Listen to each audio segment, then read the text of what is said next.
It's a story I hear all the time. Great product, not so great sales. Your customers know you, but let's be honest, your product is not seen as a market leader. It's not seen as the gold standard. It's not the one that comes to mind when people think of your category.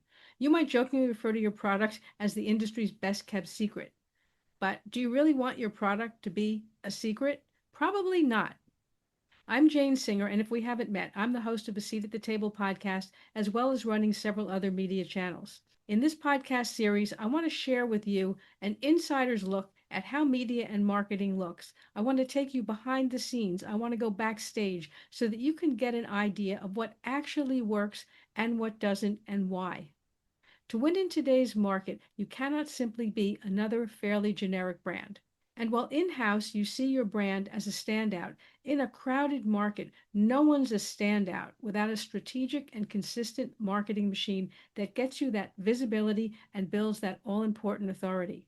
Unfortunately, you can't AI or VA your way to success anymore. That very generic market positioning that you are struggling to rise above is not solved by AI, which fundamentally, as we know, is trained on everything that's already out there and that is similar to what you do. I mean, when you think about it, even now, when you read copy that's been written by AI, when you see videos on YouTube, you know which ones are done by AI. Increasingly, it's becoming more homogenized, which means that nothing stands out. It's bland. So, therefore, trying to rely on that, as easy as it looks, and it looks like it's great to be able to ask it to write copy for you, marketing plans for you, and everything else, it's not going to get the ball across the finish line. Nor will a VA who doesn't know your industry and certainly doesn't know your customers.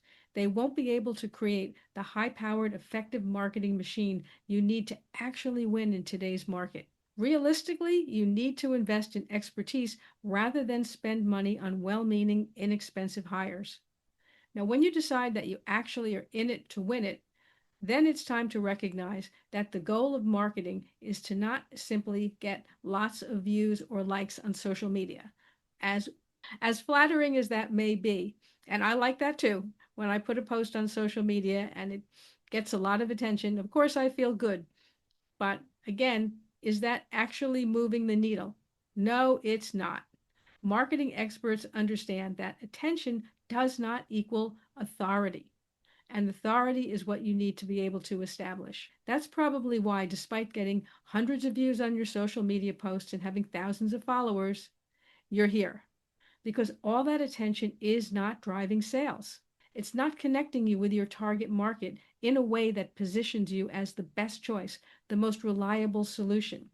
And it's not connecting you with people who actually want to meet with you and hear more about what you have to offer. Most companies will not do what actually needs to be done to build that level of brand authority and visibility. They aren't going to sign up for anything that takes commitment and that costs money. Let's be realistic. They will spend endless time trying to find that low cost, no cost activity that looks like marketing.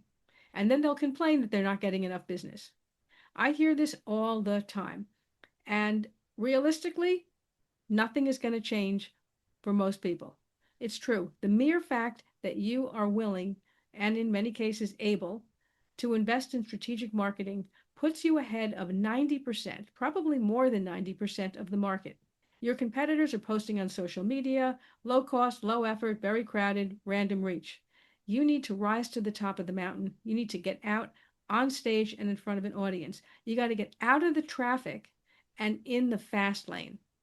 You will not be able to win otherwise. You simply cannot outshout all of the noise. The top brands are coming in with marketing experts and doing serious marketing programs. They aren't looking to go viral. They're looking to build engagement with potential customers and build a brand that's not simply a one season wonder. That's not something that has a fantastic quarter and then the rest of the time everything drops. They understand the timeline. They have a marketing budget. It's a consistent budget. Marketing is not something they do when they have extra money on hand. It's a foundational part of their business because real organizations understand that brands need to be built and maintained. Otherwise, they fade into obscurity. And when that happens, it happens really fast. Like they say, the climb up may be slow and painful, but the road down is really, really fast. So the next big question people ask me is, but don't you need a multi-million-dollar budget to do this kind of marketing? Actually, you don't. As I explained, if you're thinking VA, then this isn't for you. But if you're thinking that you have some kind of a budget that you can commit to a marketing program, if you're thinking that possibly you could take somebody on who's sort of a mid-tier to senior level hire, but you don't want to have to commit a full-time salary, then the solution is to take somebody on in a part-time position, what we call fractional. So you take somebody on and you say, okay, I don't want to have the burden of full-time because that includes benefits and many other complications. I don't want to add to my headcount. Um, I don't really need somebody here full-time anyway. So let's see if we can perhaps get someone who can work with us 1 day a week, 1 week a month, 2 days a week, whatever, you know what I mean? But you probably only need somebody on that kind of a part-time basis. And you can get pretty sizable results. You're able to get that expertise and get it within a budget simply by taking that person on who has expertise, but just not taking them on for the whole package. It relies on having a person who has the time to be able to do that. What I like to suggest to clients is that they consider how much budget can they afford on a monthly or a quarterly basis for marketing. And I tell them set that budget at something that they can afford to keep even in the face of headwinds. Because let's face it, it's a volatile market environment. So we have to be able to keep going. And to be able to keep going, we have to be able to perhaps set our sights in a more moderate way. So you want to get into marketing, but you also don't want to have something that if you do hit a rough patch, that you're like, we just got to cut this. We don't have the money for this. And then you lose everything that you've done. You lose all that momentum. So you want to keep something going. So to do that, I suggest that you start with something that you can afford, that you think about from that point of view. And then you also want to think about how much time we can potentially devote to it. Obviously, if you are using somebody from the outside, then that's a little bit easier because you're not trying to pull time from somebody who is already on staff and has other things they have to do for you. Marketing is a long game. It is not a quick fix. You need to be able to set that bar low enough. When I say bar, I mean budget and time, that you can get going and keep going long enough to start to see results. So you're really looking at something that you're going to have to be able to keep with for like a year, probably at the very minimum, a year, 18 months, 24 months. I know that sounds like a really long time, but that's the way it is. And it's sort of a good thing in its own strange way because most companies are never going to sign up for something like that. Your competitors are not going to do that.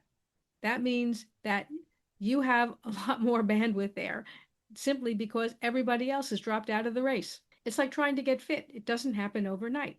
People start off with very ambitious workout plans, right? Particularly after the holidays when we put on a few pounds or when summer's coming and we want to get in shape and we're like, oh no, I'm going to go all in. I'm going hard. And does that ever work out? No. You do that for a week, 2 weeks, a month, and then it just becomes impossible. And you're just like, well, forget about this. I'm not getting the results. I'm killing myself on this. I'm quitting. Uh, and where do you get? Nowhere. So you want to be able to get into this and understand that it is a commitment in terms of time and money, but you also want to make it so that it's achievable for you to be able to keep going and then continue to upgrade over time. That's what I would really recommend to people. So think about it from that point of view. Like I said, marketing is not a magic wand. If the ship is sinking, it may be a little bit too late to get into the game. You need to be getting that marketing going to support you. It's not a bailout. It's a slow burn that compounds over time. So you need to be able to give yourself or your company that amount of time. Now, another mistake that I see people making is trying to run a new marketing program or to get a marketing initiative going only using their existing staff.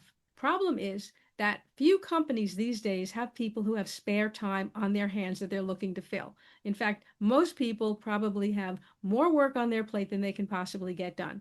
At least that's what I hear from a lot of my colleagues, and I feel the same way. There just simply are not enough hours in the day to get everything done. Now you want to bring in a program that matters to your company to support your sales operation, and you're trying to give that to people who already don't have time. That's again a problem, right? That's why a lot of times things don't happen. So, therefore, bringing somebody in part time or on a contract basis or whatever who has that expertise and where that role is a priority to them, that's what they're there to do. They're not sitting there trying to say, well, how am I going to get this done while I'm doing this and this and that? And then nothing gets done. So you want to be able to have somebody who's dedicated to doing it, where it's their number one priority, not just another thing on their plate that they actually don't have time to do and don't feel like doing. Now, if you'd like to learn about what might be the right path for your business, there's a simple quiz over on our website that can help you determine what marketing program would be right for you. It's a free quiz, so you just go and take the quiz and it shows you the results. You don't have to put in your email or anything like that. You can find it over on our website at seat.fm. I'll leave the link in the show notes or in the description area. So head on over there and take a look. And I'd be always happy to talk to you if you have questions, if you want to reach out to me. Very happy to chat. I'm Jane Singer, and I will see you in the next episode.